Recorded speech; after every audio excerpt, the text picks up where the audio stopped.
Alors j'habitais à l'impasse Lucé, traversée du Maroc, qui est tout en haut. Voilà. J'avais 11 ans.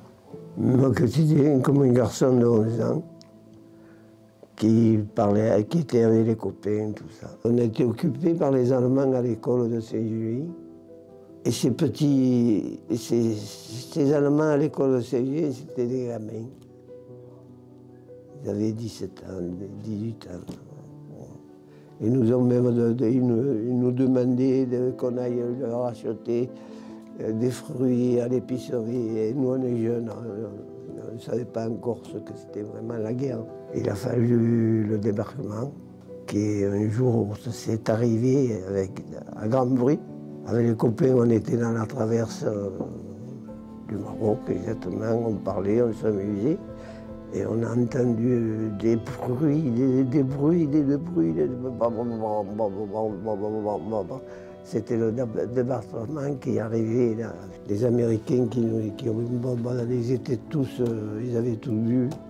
Ils ont bombardé en pleine ville, il y a eu des morts, des blessés au boulevard national. Parce que la libération, c'était quand même dur, parce que les Allemands, il y avait beaucoup d'Allemands ici, à Marseille. C'est tous des souvenirs qui sont gravés.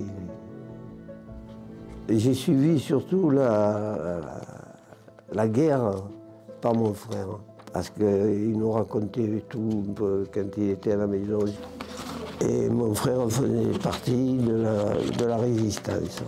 Je me trouvais en Corse avec mon frère, c'était la guerre bien sûr, et il y avait une manifestation.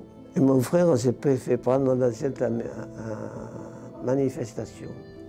Il a fallu qu'il parte de suite, mais il s'est fait rattraper sur le bateau et il a été pris par les collaborateurs, envoyé dans un camp à Saint-Sulpice-la-Pointe, près de Toulouse. Voilà. Il est resté là-bas pas mal de temps. Nous sommes allés le voir, tout ça, ça s'est bien passé. Quand il a été libéré, il est venu à Marseille, mais il s'est mis de suite dans un groupe de réfractaires. Ça m'a beaucoup frappé. J'avais 11 ans, je ne voyais pas mon frère, je me disais, et où il est mon frère, où il est mon Jeannot? Voilà. C'est une partie de ma vie.